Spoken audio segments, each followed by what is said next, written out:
Dans cette partie, nous allons étudier la balise Canvas, qui permet de dessiner dynamiquement, c'est-à-dire à l'aide de JavaScript, des formes et des images. L'enjeu est ici de bien comprendre la notion de contexte associée à un canvas. Notion qui n'est pas forcément simple, mais plusieurs exercices vont vous y aider. Canvas est ce qu'on appelle un conteneur pour des objets créés dynamiquement. Quels sont ces objets? Des courbes, des formes, des images, des animations.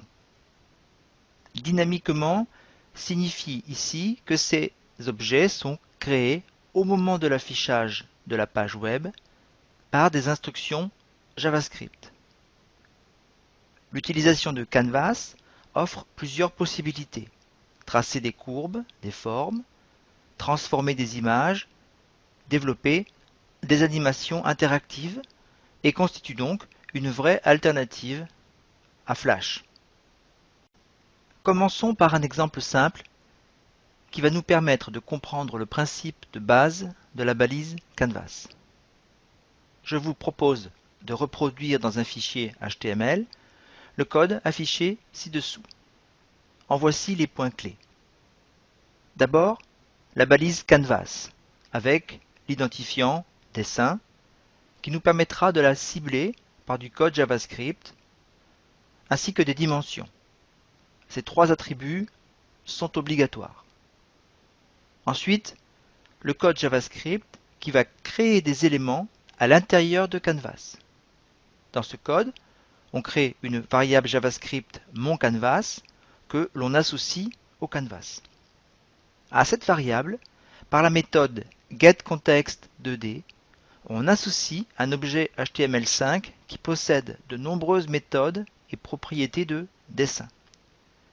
On appelle cet objet le contexte de dessin. Nous préciserons plus loin cette notion.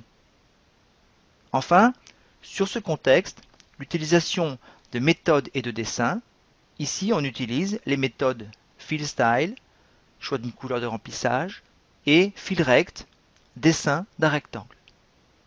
Dernier point, il est possible d'effectuer un test permettant de savoir si l'élément Canvas est supporté par le navigateur. Ainsi, si la méthode getContext renvoie false, on affiche une alerte. Une explication s'impose quant à la notion de contexte. Le contexte définit la façon dont les objets vont être dessinés. Il est sans dimension, mais pour les besoins de l'explication, ici et dans les planches qui suivent, le contexte peut être vu comme un calque, représenté ici en bleu clair, un calque dont le coin supérieur gauche se positionne par défaut en x égale 0 et y égale 0, c'est-à-dire dans le coin supérieur gauche du canvas, représenté ici en gris.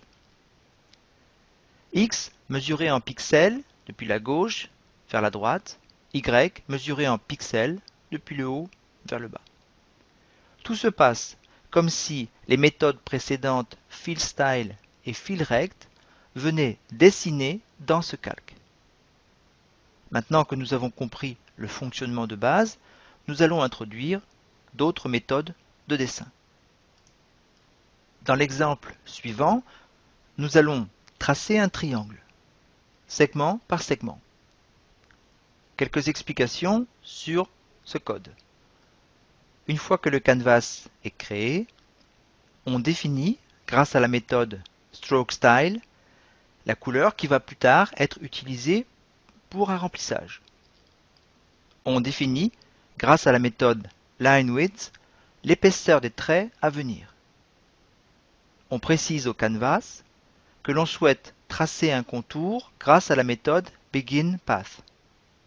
Ensuite, grâce à la méthode moveTo, on déplace l'origine d'un tracé dans le canvas, un peu comme si on déplaçait la pointe du crayon au-dessus d'un calque. Une série de lineTo permet de tracer un trait depuis la dernière position de tracé jusqu'à un nouveau point. Enfin, on ferme le tracé. On applique le remplissage et on applique la taille des traits. je vous propose de reproduire cet exemple, puis, dans l'ordre, de changer la couleur de remplissage, la taille du trait, les coordonnées des points.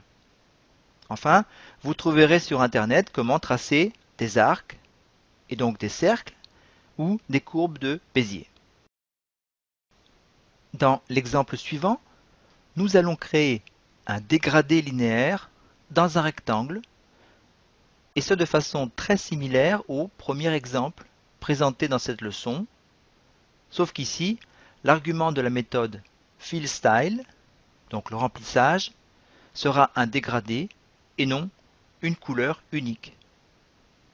Quelques explications sur ce code. Une fois que le canvas est créé, on associe au contexte un gradient linéaire et on l'associe à la variable lineGrad. Ceci se fait grâce à la méthode createLinearGradient. Les arguments de cette méthode sont les coordonnées des points de début et de fin du dégradé. Ici le point 0, 0 et le point 0, 150. On ajoute 3 couleurs grâce à la méthode addColorStop, où le premier paramètre prend une valeur entre 0 et 1, définissant sa position dans le dégradé complet. Ensuite, on utilise la méthode FillStyle, que l'on avait utilisée tout à l'heure, mais cette fois, avec pour argument la variable lineGrad, représentant donc le dégradé. Enfin, on crée le rectangle grâce à la méthode FillRect. Je vous propose de reproduire cet exemple, puis, dans l'ordre, de changer le nombre de couleurs du dégradé et leur valeur. Des transformations peuvent être appliquées au contexte de dessin. Parmi celles-ci, un changement d'échelle, une rotation, une translation. Revenons au premier exercice. Appliquons une rotation au contexte juste après qu'il ait été créé et avant même d'y avoir dessiné les deux rectangles, comme sur l'imagette présentée ici. Testons-le, sans doute allez-vous obtenir la figure suivante. Une explication s'impose. Nous avons vu que le contexte, représenté en bleu dans la figure, définit à chaque instant la façon dont les nouveaux objets vont être dessinés dans le canvas, représenté en gris. Première remarque. Par défaut, le contexte se positionne en 0, 0, c'est-à-dire dans le coin supérieur gauche du canvas. Mais on peut déplacer ce contexte, le faire tourner et lui appliquer un changement d'échelle. Chaque modification apportée au contexte affectera les nouveaux objets qui seront dessinés, pas les objets déjà dessinés.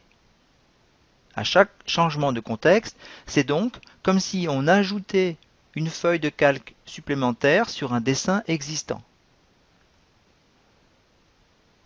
Deuxième remarque, les objets dessinés par le contexte peuvent se retrouver hors du cadre défini par le canvas. Dans notre exemple, le contexte est positionné dans le coin supérieur gauche du canvas. Une rotation du contexte autour de ce point supérieur gauche produit le cadre pointillé. Le fait que le rectangle rouge soit tronqué par cette rotation ne nous surprend donc pas. Troisième remarque, si l'on veut à présent que le rectangle rouge apparaisse en totalité, il faut, avant la rotation, et donc toujours avant de dessiner quoi que ce soit, appliquer au contexte une translation, par exemple selon l'axe X. Ceci produit le second cadre en pointillé. Bien entendu, l'ordre des opérations est important. Vous pouvez essayer d'appliquer une rotation, puis une translation.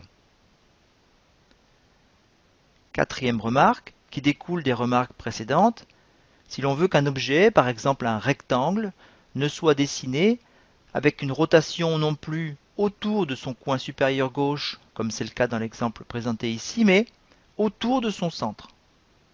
Il faut le dessiner dans le contexte de telle façon que ce centre de rotation coïncide avec le coin supérieur gauche du contexte, comme sur la figure représentée ci-dessous. Ne pas oublier donc ce point essentiel, avant de dessiner un objet, pensez, en fonction du rendu souhaité, à bien identifier les rotations, translations et changements d'échelle à appliquer au préalable au contexte.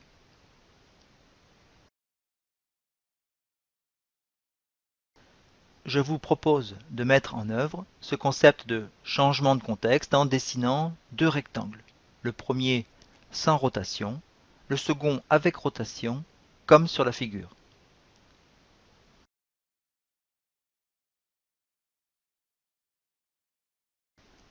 Dans cet exercice, je vous propose de créer des éléments textuels à l'intérieur d'un contexte. Quelques explications sur ce code. Une fois que le canvas est créé, on associe au contexte un style de remplissage a priori grâce à la méthode fillStyle. On associe au contexte les fontes à utiliser grâce à la méthode font. On précise comment le texte est aligné verticalement à l'intérieur de l'espace prévu. Enfin, on crée deux textes, le premier grâce à la méthode fillText, dont les arguments sont la chaîne de caractères à afficher et la position du coin supérieur gauche du cadre contenant ce texte. Le second grâce à la méthode strokeText, qui produit juste un contour des lettres. Je vous propose de reproduire cet exemple, puis dans l'ordre, de changer l'argument de baseline, la localisation des textes et les chaînes à afficher. Dans ce dernier exercice, je vous propose d'importer une image à l'intérieur d'un contexte. Quelques explications sur ce code. Une fois que le canvas est créé, on définit un nouvel objet image, objet auquel sont associés des méthodes et des attributs que l'on va découvrir. Ensuite, comme on doit charger une image, on veut être sûr qu'elle est bien présente au moment de l'afficher. Pour ce faire, on se sert de l'attribut onload. Ainsi, lorsque l'image sera chargée, on l'associera au contexte grâce à la méthode drawImage, dont les arguments sont l'objet image précédent et la position du coin supérieur gauche de l'image dans le contexte. drawImage possède d'autres arguments optionnels comme la largeur et la hauteur de l'image. Je vous propose de reproduire cet exemple, puis, avant affichage, de modifier le contexte en lui appliquant par exemple une rotation.